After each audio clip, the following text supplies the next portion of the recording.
Hello, this is Dylan Miller on Daily Dose of Dylan, Google Podcast, Spotify, Spreaker, iHeartRadio. This is Dylan Miller on Daily Dose of Dylan.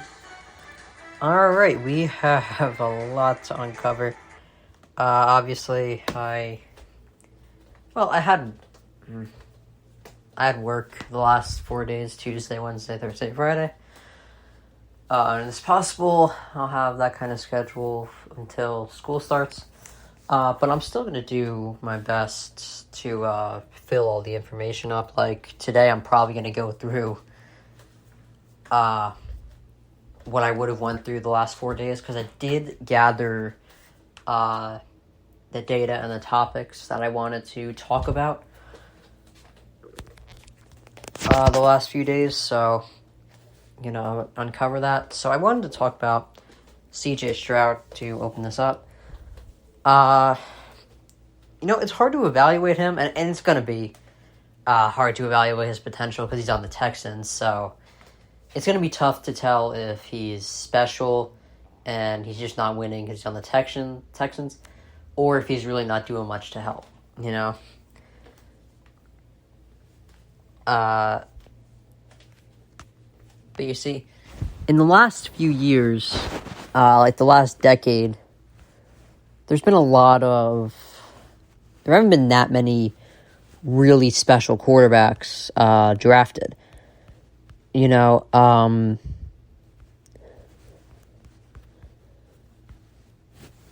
Obviously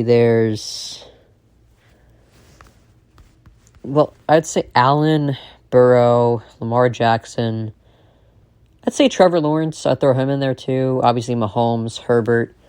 All those guys are really special. Those are the special guys that have been drafted in the last decade.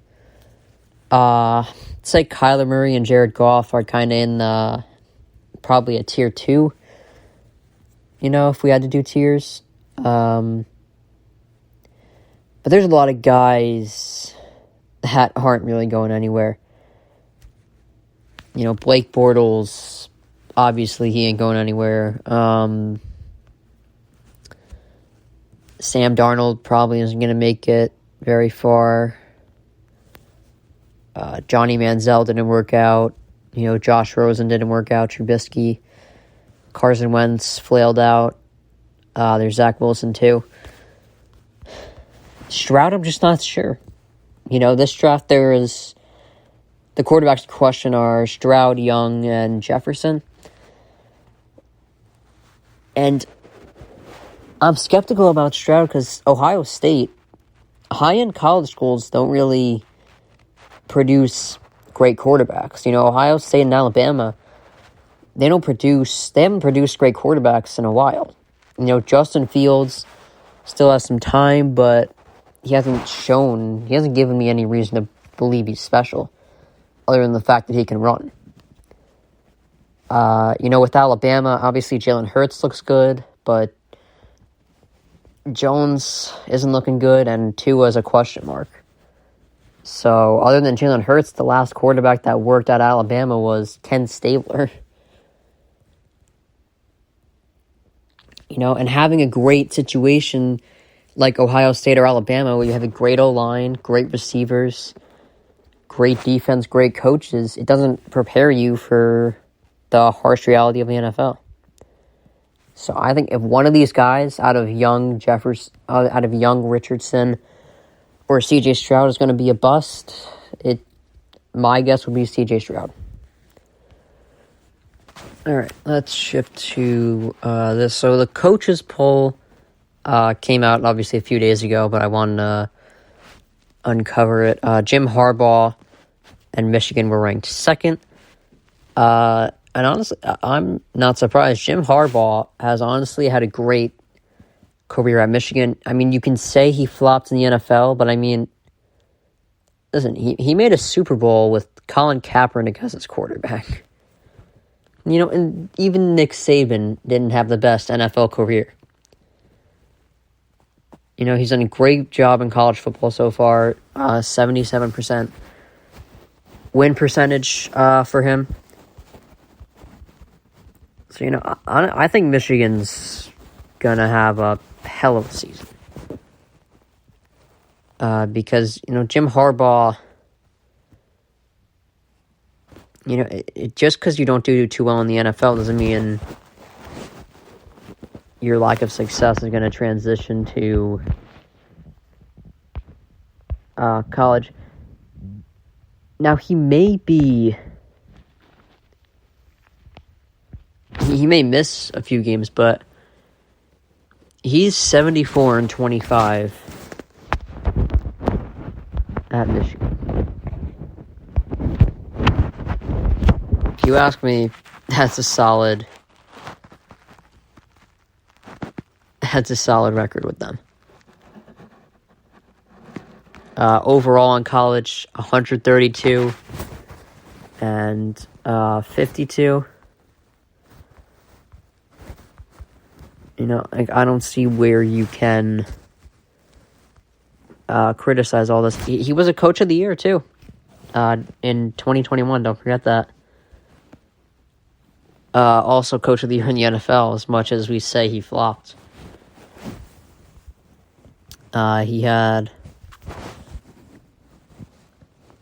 He's had a solid career. I think second is a fair place for Michigan. I think they're going to be a high-end team this year. All right.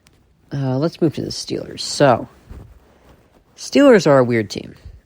They're a very successful franchise. Obviously, they have the most Super Bowl wins out of any franchise.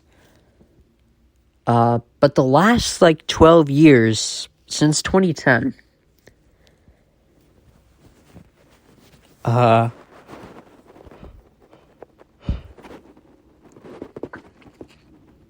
they've had a good amount of playoff appearances.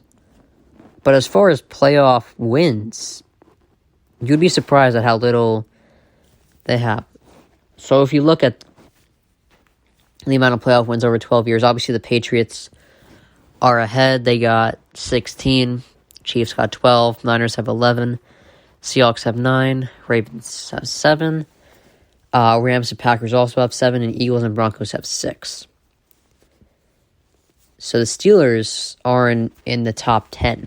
Those are 9 teams. But then we go to 5 playoff wins. The Steelers don't even have 5. The Bengals, Saints, Giants, and Bucks have 5 playoff wins. Obviously, the Bucks carried by Tom Brady that year, and Bengals probably, I think, have 3 of those wins from the Super Bowl run they had. But now let's go to 3 playoff wins. That's where you find the Steelers. So the Steelers have the same amount of playoff wins in the last 10 seasons, or 12 seasons rather, as the Panthers, Titans, Jags, and Cowboys. The only successful franchise on there is the Cowboys, and they've been pretty sad the last 25 years. So the Steelers only have 3 playoff wins in the last 12 years. And those 3 playoff wins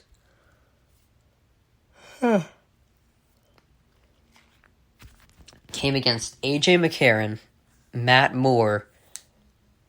The only substantial quarterback they beat was Alex Smith, and they won with 3 field goals. Or no, 6 field goals, actually. It took 6 field goals to beat Alex Smith. Now, he had a pretty good career.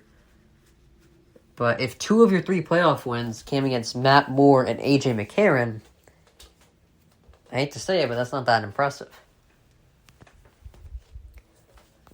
And I do think they'll have another winning season because they showed some good signs last year, towards the end of the year with Kenny Pickett. Kenny Pickett obviously showed a great amount of promise, and they have Mike Tomlin as their coach, who's never had a losing season.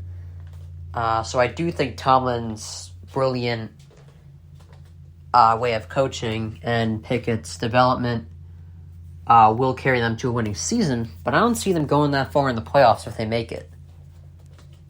And I'm not sure if they will, because Bengals are probably going to win that division. Then they still got the Ravens to compete with. So, I'm not saying they're on the same level as the Panthers the last few years, but I don't think they've been that much better, really.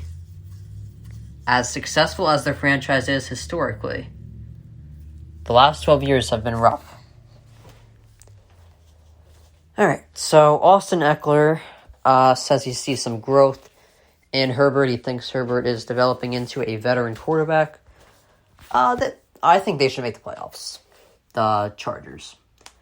I really do. And that's another thing with the Steelers is it's going to be tough to make the playoffs this year because if they finish third in the division, and even if they finish second, it's going to be tough to make the playoffs in the AFC because the AFC is a tough conference. I mean, you got the Bills, the Dolphins, the Chiefs, Chargers are looking good. Who else do you got? Yeah, obviously you got the Bengals. They got to compete with the Ravens twice a year. And even the Jets are rising up the ranks. And the Jaguars, I don't think... I mean, they have an easy schedule. I don't think they're necessarily going to be the best team in the league. But they'll probably finish high in the AFC because of their weak schedule. Remember when the Steelers damn near went 16-0 and were a first-round exit? We could be seeing the same thing with the Jags in this upcoming year.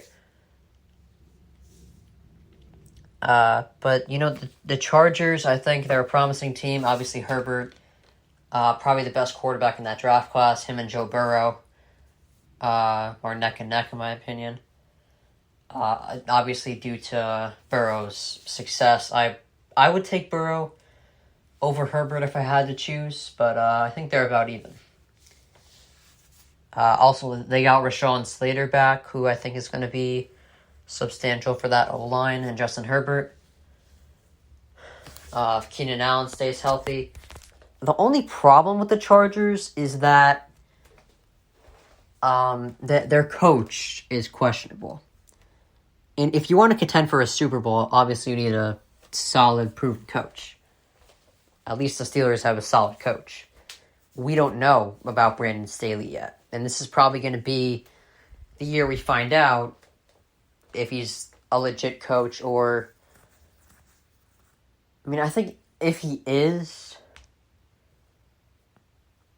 If the Chargers choose to keep him after this year, then that would mean he had a solid year. I think if he makes the playoffs, you keep him. If not, I would move on, honestly. Because it's not like he's not working with a bad roster. I think if he doesn't make the playoffs this year, he just isn't a great coach.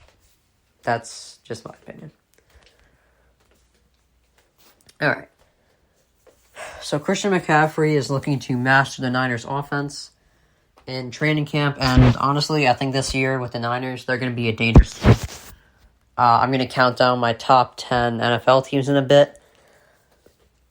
But I'm going to tell you a spoiler right now. The Niners are going to be high on that list. Actually, just to warn you guys, you might not agree in the order I have in my teams that are in the 6 to 10 range, but I think my top 5, you can't argue with my top 5. I think that would be anyone's top 5. But 6 to 10, I'm willing to listen to any adjustments you'd like to make. But anyway, McCaffrey, they're much better with McCaffrey. They're going to be right in that Super Bowl mix, even with Brock Purdy as the quarterback. Doesn't matter. He's... if you including the playoffs, if you include McCaffrey, once McCaffrey entered that starting lineup, they're 12-1. They're third in points per game and second in yards per play. That's a huge improvement. It just shows McCaffrey's value. And if him, George Kittle, Brandon Ayuk, Deebo Samuel, if they all stay healthy, they got Kyle Shanahan as their coach, they're chilling. They're going to have a great year. And Brock Purdy seems to be healthy right now. So, and honestly, with the roster they have, they really don't have to worry about Brock Purdy being their quarterback. And I honestly think Brock Purdy's a good quarterback. I really do. He was 8-0 in games that he finished. He didn't finish the NFC Championship. He got hurt. So when he played a full game, he was undefeated. Alright, here's a surprise. Mahomes is ranked number 1 on the NFL Top 100. Don't have much to say about this. He's a great player. He has the potential to be one of the all-time greats. He would probably already make a top 100 all-time list, considering all he's accomplished with 2 Super Bowls, 2 MVPs.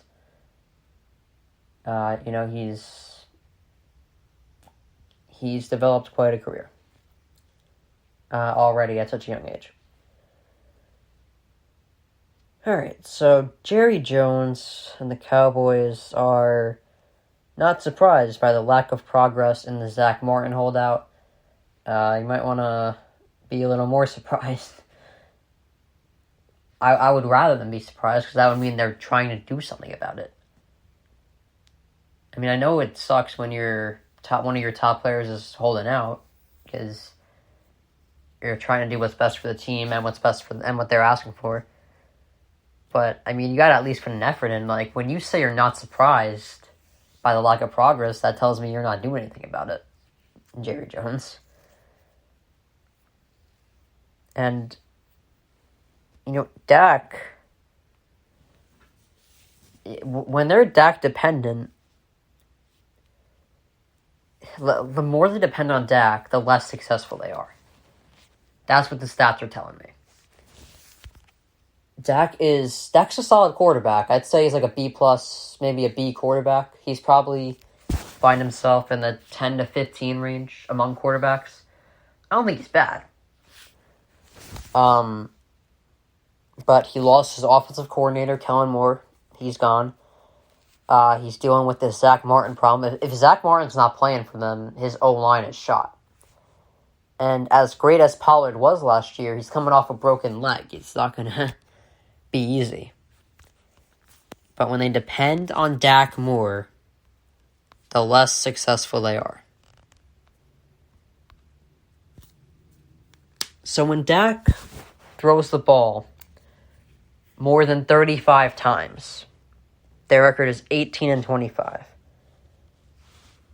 When he throws the ball less than 35 times, they're 43-11. That's too big of an improvement to ignore. All right. And not only that, Dak's numbers are better when he throws the ball less. So when he throws the ball more than 35 times, his completion percentage is 64. He throws 39 interceptions, and his passer rating is 90. When he throws the ball less than 35 times, his completion percentage is 69%. He throws 26 picks, and his passer rating is 106. Dak and the Cowboys are better when they depend on Dak less. All right. So it's time to count down my top 10 teams. You might not agree with me on all of them, but can't get too mad at me for it. It's my opinion. All right. So starting off at number 10, I have the Jets. Now, the reason I didn't put the Jets any higher is because we're really not sure what the Packers... not the Packers. How Aaron Rodgers is going to work in the Jets offense yet. It is a difference when you go from Green Bay's O-line, which is pretty good, to the Jets O-line, which is, in all honesty, below average, without Mekhi Becton. And with Mekhi Becton, it's only average. So, and he's 40 years old, as great as he's been. It's going to be tough if he's getting hit so much. It really is. He also has had a history of working with offensive coaches like Mike McCarthy, Matt LaFleur. Robert Saleh is a defensive guy. Now, I know he has Nathaniel Hackett with him, but there's just too many questions for me to put them any higher than number 10 at this moment. All right. At number 9, I have the Baltimore Ravens. And no, I don't have the Steelers on this list. The Steelers would probably be in the 11 to 12 range if I had to put them anywhere. But anyway, number 9, I have the Ravens. And this is obviously all barring injuries. The Ravens, they're great. Last year, their problem was injuries. And this is by far the best receiving core, the best weapons display that Lamar Jackson has had in his career. It's got Mark Andrews, who is probably a top 3 tight end. Maybe he might be top 2 if George Kittle gets injured again. And obviously the coach, John Harbaugh, is great over there. And Lamar Jackson has a tendency to win. So I'm not sure if they compete for a Super Bowl, but they're going to be up there. They're going to be a contender. Number 8, this might be a little high, a little biased towards Justin Herbert, but number 8 is the Chargers. The Chargers, the only problem is there's a question mark about their coach. Like I said, their roster is good. They got the quarterback. Austin Eckler's really good. Keenan Allen, if he stays healthy. Their receiving core is solid. Their O-line is pretty good. I'm going to bet that Brandon Staley is a good enough coach to make them the 8th best team in the league. So that's where I'm putting them. I think you can. Ravens and Chargers are interchangeable, in my opinion. Honestly, like I said before, every team from 6th to 10th place, you can interchange them. I'm not locked in on this order. Number 7 is the Jags. Now, again, I might be overrating them, but listen, they made a huge improvement last year, just with 1 year as with Doug Peterson as the coach. Doug Peterson made them a playoff team. A year after being one of the worst teams in the league. I think they can make a huge jump. I think Trevor Lawrence has a crazy amount of talent. Call me crazy for putting them this high, but I believe they deserve that spot. Number 6 is the Dolphins. Again, great roster. I think their coach, Mike McDaniel, is great. They also only have one question, which couldn't be said about all these teams from 6 to 10. Jets, not sure how Rodgers is going to mix into them. Ravens, not sure about their injuries. Chargers, not sure about their coach. Jags, you're not sure if they're going to replicate what they did last year. And Dolphins, the only question is Tua's health. I think Tua is a good quarterback for the Dolphins. I'm not sure if he works anywhere else, but he works for the Dolphins. He works in Mike McDaniel's system. The question is, because if he gets a concussion, it's gonna take a hit on their offense. But Tyreek Hill, Jalen Waddle, solid receiving core, solid defense. They have a great roster. They got a lot going for them. The one question is Tua's health. We're just not sure. I'm just not sure if I can bet on them. I can't put them in the top 5 if I'm not sure if their quarterback's going to be standing upright the whole year. All right, so that's 6 to 10. Like I said, interchangeable: Dolphins, Jags, Chargers, Ravens, Jets. You can rank them however you want, but I think they're the teams in that 6 to 10 range. Number 5 is the Bills. They're going to be a solid team again. Sean McDermott, great coach. Josh Allen, great quarterback. It's a great roster all around. I just think the top 4 teams are better. That's all. Number 4 is the Eagles. Obviously, they made the Super Bowl last year, so you could call me crazy for not putting them at number 2. But like I said, not much wrong with them. Great offense. Devontae Smith, A.J. Brown, phenomenal receiving core. Their coach, Nick Sirianni, looks good. Jalen Hurts, obviously, pretty damn close to winning an MVP last year. But, there's nothing wrong with them. Just the top 3 teams I think are better. Number 3 is the Niners. The Niners, I think, are the best team in the NFC. Yes, I'm changing my mind. I know I said a few weeks ago that the Eagles are the best team in the NFC, but that was before I knew Brock Purdy was healthy. So, now that it seems Brock Purdy's completely healthy, I got them at 3. They got McCaffrey. They got a solid defense. They got Kittle. They got Ayuk. They got Deebo Samuel. It's hard to argue against that. And, they got Kyle Shanahan as their coach. That also helps. Number 2, the Cincinnati Bengals. They got a great offensive coach, Zach Taylor. Great offense, T. Higgins, Jamar Chase. Tyler Boyd's a good third option there. Joe Mixon as the running back. Obviously, Joe Burrow, great quarterback. They got a great team.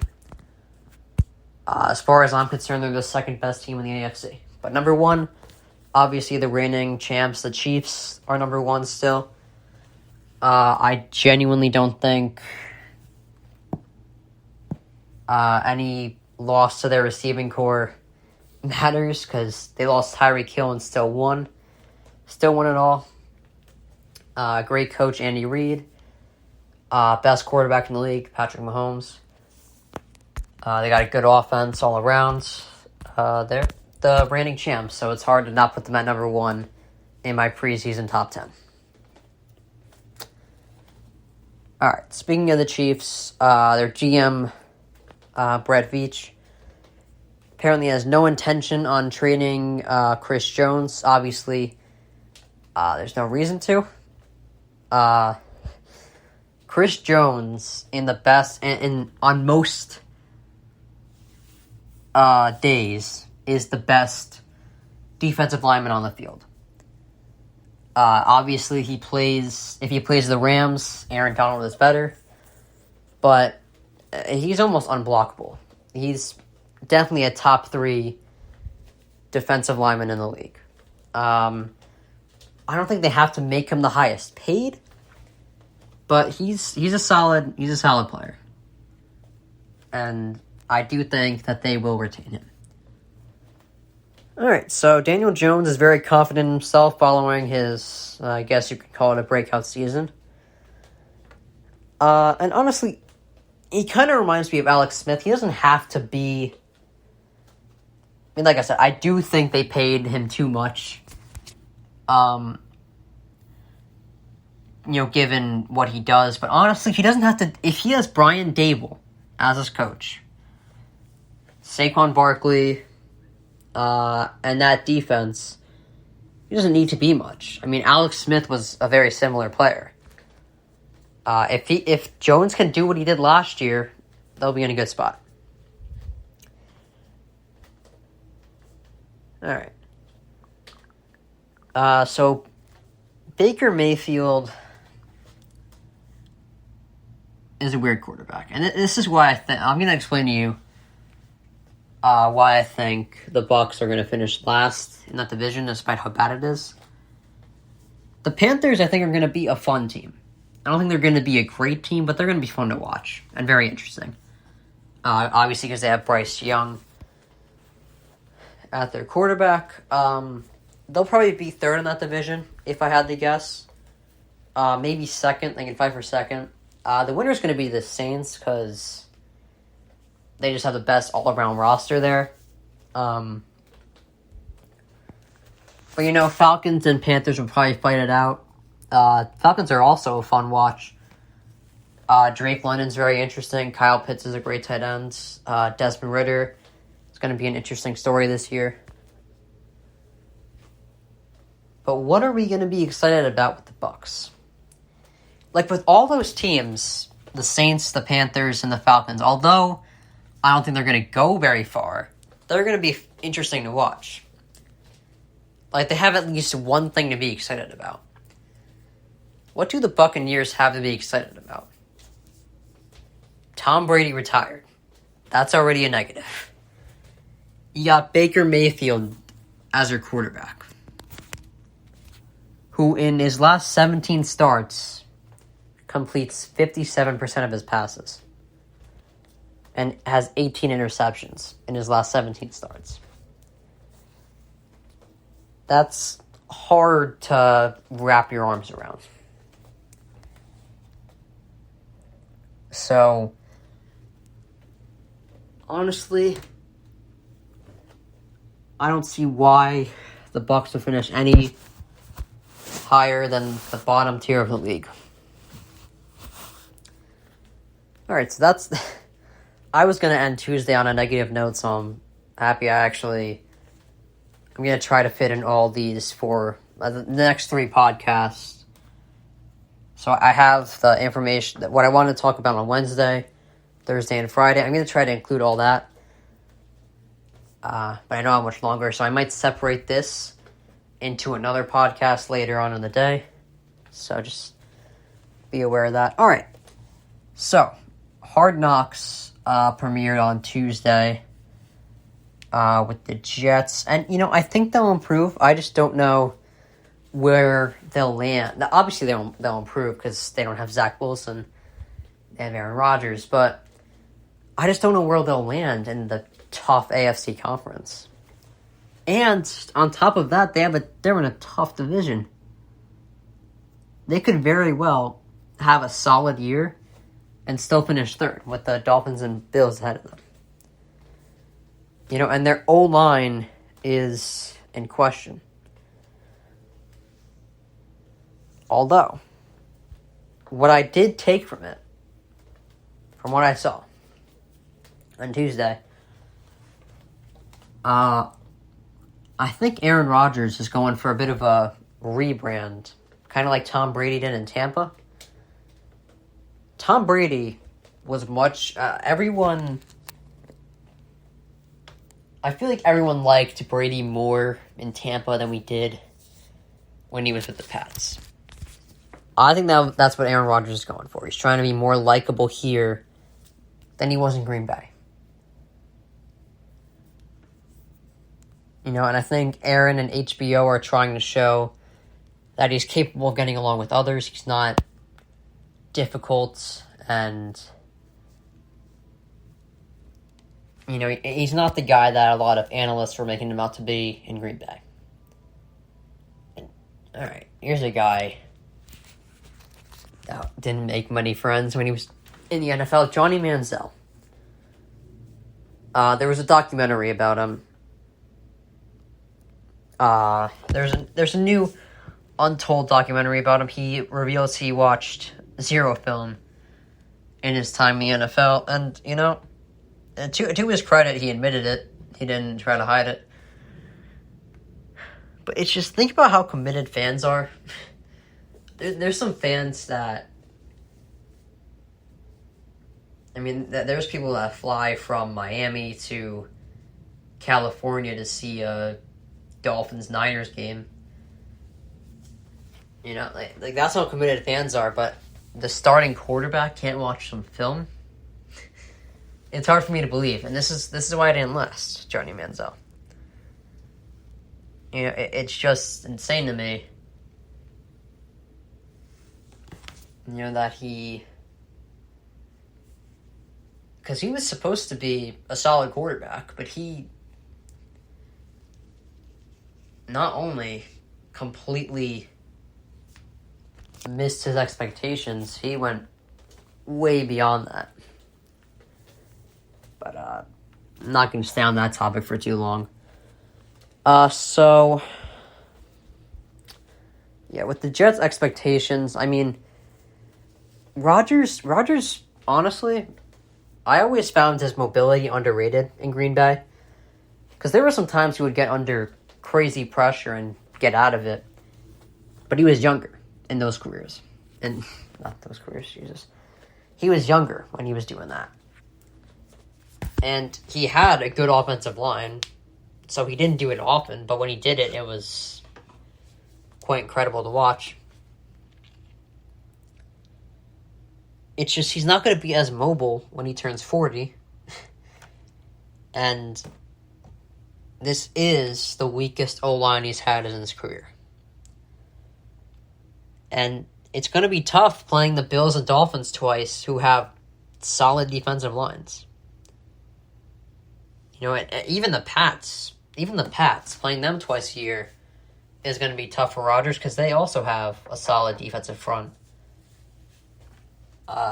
So he'll be under pressure. I mean, luckily for him, he might only have to score one touchdown because the Pats' offense is terrible. But, you know, and honestly, another thing with the Jets, I think Robert Saleh looks good as a coach, but we're not entirely sure if he's the guy. You know, I think they're a 10-win team. I think their ceiling is 11 wins. Their floor is 7. But I'm going to say a 10-win team, borderline playoff.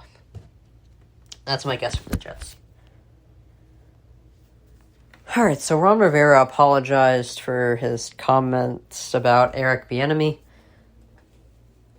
You know, Eric Bieniemy is intense. You know, and it's,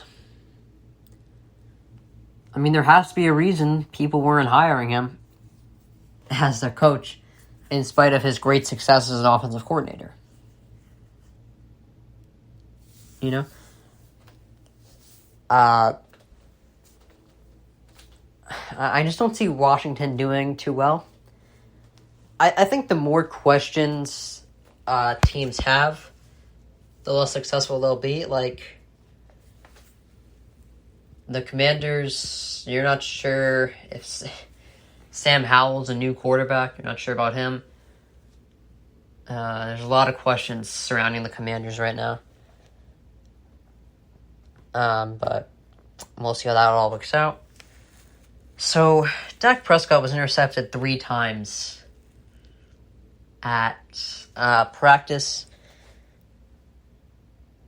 You know, I'm really not that high on the Cowboys this year. And I never am. I think you guys have noticed that from listening to me. I'm never really high on the Cowboys. I'm not sure if it's just because I hate the fans with a passion, but for some reason, I can never bring myself to expect anything from the Cowboys. It seems like the same story every year. You know, the same thing from every analyst every year. Oh, they look good, and then, midway season, it's just not the year. Yeah, no, it's not the year. It hasn't been the year since 1995. So, I mean, I don't think they'll have a losing record because they're in the NFC, which is a very easy conference. And they're not going to have, I mean, they should have 2 wins locked up against the Commanders. Shouldn't lose to them, but they'll probably split the series with the Giants. And I would predict they get swept by the Eagles. You know, and I don't think Prescott's a bad quarterback. But he is a little inconsistent. He did lead the league in picks last year with 15. But sometimes Brett Favre led the league in picks. So it's hard to say he's a bad quarterback because he did that. You know, Josh Allen also throws a lot of picks too. So I think Dak is just a little inconsistent, but I don't think he's a bad quarterback. He won't be the problem. It's going to be the fact that he lost so much, and they're not a very well-ran organization. That's going to be the problem. All right, so Jared Goff is not worried about the criticism he's received from some people in spite of his, honestly, underrated year last year. He said he just wants to win games. Honestly, he looked good last year. I mean, I will admit I became a Jared Goff doubter after a lot of down years he had, but he had a solid year last year. And I think it's because he works... I think there's just some quarterbacks that work in a certain system. Obviously you have great quarterbacks who can work anywhere. I do think Rodgers will work with the Jets. That's why I had them as a top 10 team and a 10-win team. I think he'll work there because he's a great quarterback. Obviously, Tom Brady worked on two different teams, but there's quarterbacks like Jared Goff who I think only succeed in a certain system. I think Jimmy Garoppolo, I don't think he's going to be great with the Raiders. I think he just succeeded because he's got Kyle Shanahan as his coach. So Jared Goff, he looked good last year. I think he'll have a good year again because he's in the Lions. I think he just works good with what the Lions have. He kind of reminds me of Matt Ryan with a better arm. He's not special, but he's solid. And when Matt Ryan had the right coaches, he did win an MVP. So let's not sleep. I'm not saying Jared Goff is an MVP-level quarterback, but let's not sleep on him. But yeah, Jared Goff's not the problem that they have to worry about. It's their defense. Their defense was pretty rough. All right. I have not talked about this college football situation. I am intrigued by college football. I don't talk about it a lot, but what I like about it is there's a lot of urgency and big brands. I think TV ratings tell you the truth. No one really watched Pac-12 games unless it was Washington, Oregon, or USC. They just joined the Big Ten, which is a much bigger brand than the Pac-12 was. Like I said, TV ratings will tell you the truth. It'll tell you what people are intrigued by. No one was that intrigued by the Pac-12. All right. Jets fans are going to hate me. I'm talking about them again. I didn't realize how many times I was going to talk about them throughout these past few days. Anyway, the Jets center, Connor McGovern, sensed frustration in Rodgers at the joint practice. And like I said earlier, the Jets have some tough front fours to deal with. I think this was Rodgers' first dose of reality. It's not going to be bad with the Jets. This is not going to be a disaster, in my opinion. I think we'll do fine with them, but it'll still be tough. He has to find a way to work with a weaker O-line than he's used to. All right. Here's another thing about Dak I wanted to talk about. So his best year was his rookie year. That's when Ezekiel Elliott was the top running back. He led the league in rushing yards.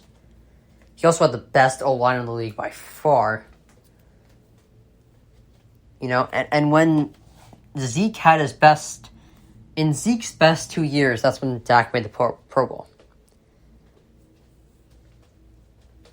So, the less you ask of him, the better off you are. You can't have him throwing 40 times, but if you have him throw 30 times, you might be in a good spot. Because when you have a quarterback that has a consistency issue, throw so much, they're bound to make a mistake. Dak Prescott is good but inconsistent. That's my opinion on him. So the more you ask him to throw, the more he's going to make mistakes. Therefore, the more you're going to lose. It's that simple. All right. Gonna get back to this Eric Bieniemy issue. Some Commanders players are concerned by his intensity.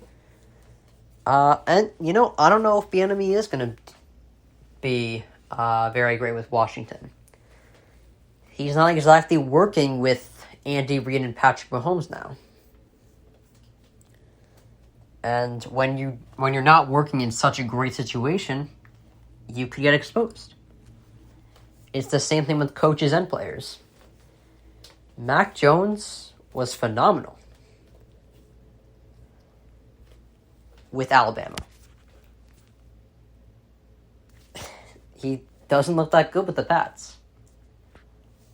And this could happen with CJ Stroud. He looked great with Ohio State, but we're not sure he's going to look when he doesn't have everything cut out for him. You know, and I think my prediction is that we're going to see this year. We're going to find out why Bieniemy wasn't hired by so many teams. Maybe because he's not the best head coach.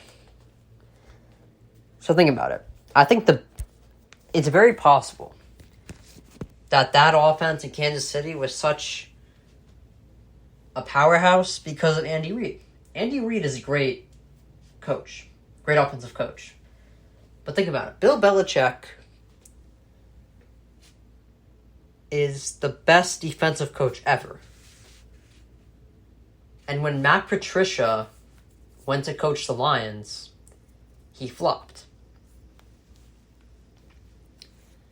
And most of the offensive coordinators that come out of Andy Reid's coaching tree, they don't work out. That's because they don't have to do much to be successful when you got Andy Reid as the head coach. He's pretty much the offensive coordinator. It's the same thing with Belichick on the defensive side of things. Belichick is such a great defensive coach that his defensive coordinators don't have to do much. And they're not as clever as they may seem.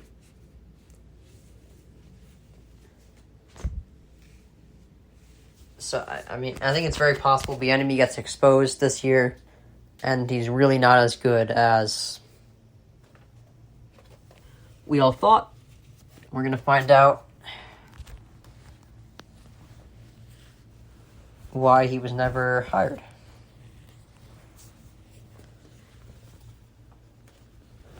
All right.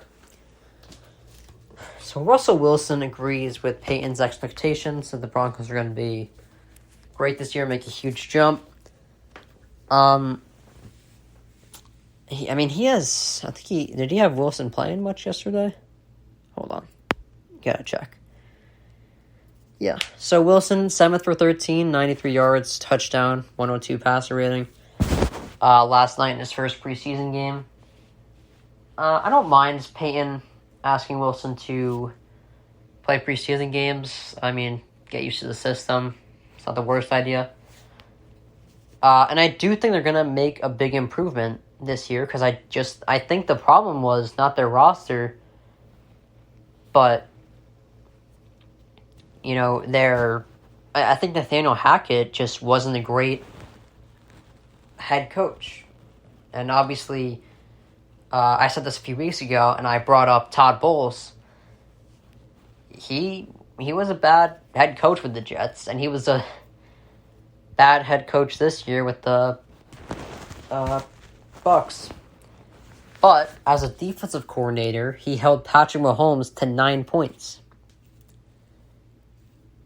So I think Nathaniel Hackett, although he's a great offensive coordinator, not the best head coach. So I think this will be a bit of a turnaround year for the Broncos. I don't see them making the playoffs, but they will have a substantial improvement from last year. So Andrew Whitworth thinks the injury Stafford had last year hindered him a lot more than people are really giving him credit for. And honestly, I can see that. I know some teams, after winning a Super Bowl, take a bit of a drop, but the drop the Rams took was insane. All right? what did they win, like 5 games last year? That's I mean, I think the only way to explain that is that your quarterback was really hindered. This year, I do think they will be a little bit better, but not too much better. I see maybe an 8-9 win team in the Rams, maybe 7. Their O-line is much better. But I just don't think they'll match the Niners or the Seahawks. I think they're a third place in the division kind of team.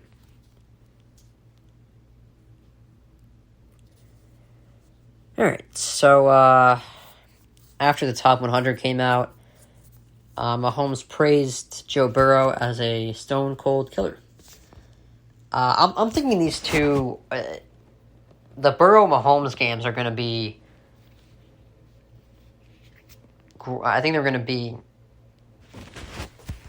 essential in the NFL for the next, 10 years. I'm not sure I don't think they're going to be Manning and Brady, but they might be. It's not a foreign comparison. They're very similar. Meeting in the AFC Championship that many times. And I do think not only are they about even, I think Burrow, I don't think he's at Mahomes' level right now, but he can very much be there and maybe be even better. And the Bengals, they aren't the Chiefs right now, but they can be. And they might be able to be even better.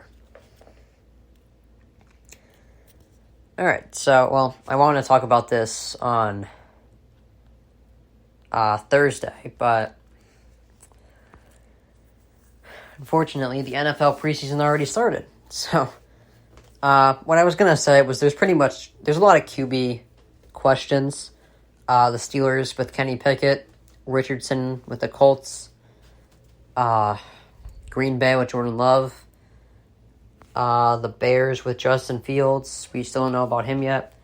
The Pats with Mac Jones, Bryce Young with the Panthers, Texans with C.J. Stroud, the Commanders with Sam Howell, and there's also the Falcons with Desmond Ridder.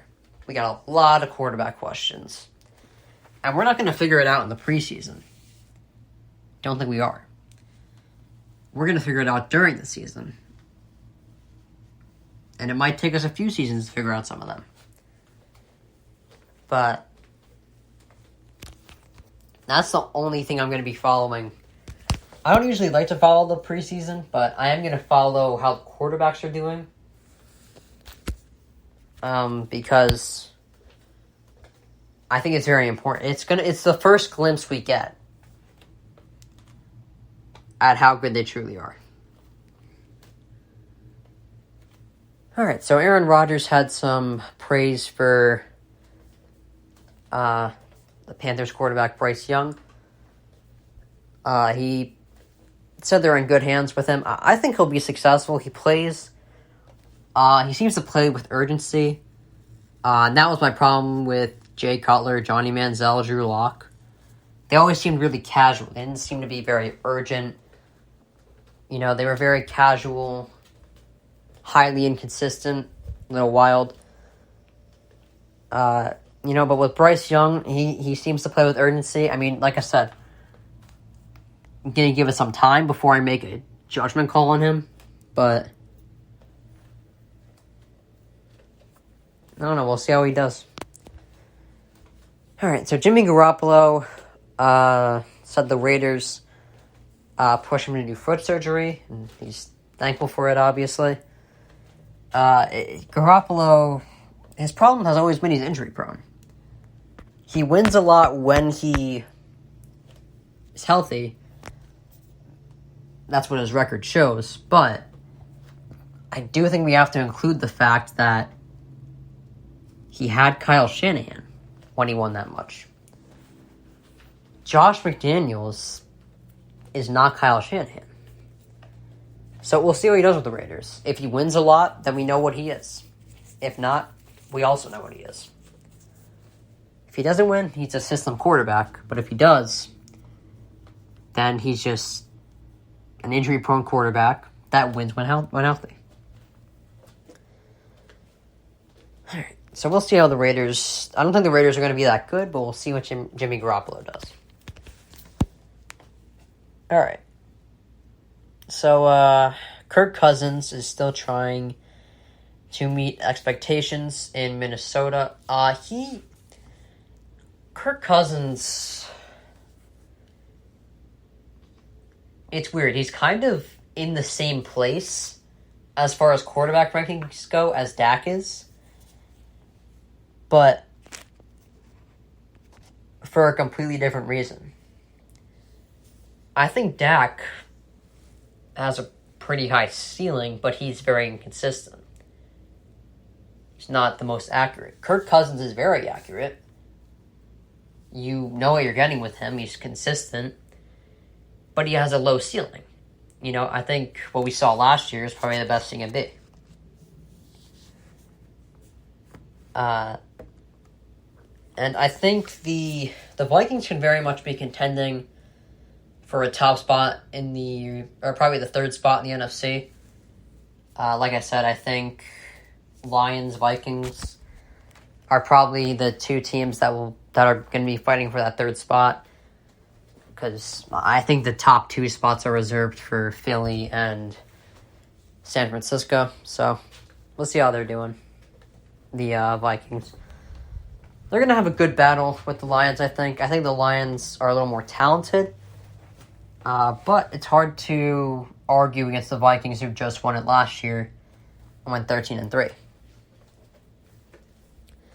Alright, I think this is going to be my last segment. And I'll finish this up later on in the day. But anyway, Tyreek Hill omitted Jerry Rice from his top 5 receivers ever, which is a little concerning considering he's definitely the best receiver ever. But it wasn't a bad top 5 anyway. Terrell Owens was in there. I would throw him in there too. Randy Moss, obviously. Calvin Johnson. He's a great receiver. He also included Torrey Holt, Antonio Brown. Now, Antonio Brown had a great stretch. He had a great prime. I just don't think it was long enough to put him in the top 5. I think Jerry Rice, Randy Moss are his top 2. And then I would throw in Calvin Johnson, Terrell Owens, and my 5th, personally, would be Marvin Harrison. I don't think Harrison gets enough credit. But that's just my opinion. Antonio Brown, I have no problem with him being in some people's top 5. It's just, I don't think his prime was long enough to consider him up there with Terrell Owens, Calvin Johnson, Randy Moss, and Jerry Rice. Alright, so that will be it for now. I'll probably, again, later on in the day, I'll probably do another podcast, and the only thing I have left is what I was planning on doing yesterday. So I'll do that, and I'll be all set, all caught up. So, alright, close to an hour of nonstop talking. That is tough for me to do. Alright, so this is Dylan Miller, Daily Just Dylan. Google Podcast, Spotify, Spreaker, or iHeartRadio. Still Miller, Daily Just Dylan. Have a good day. See you later.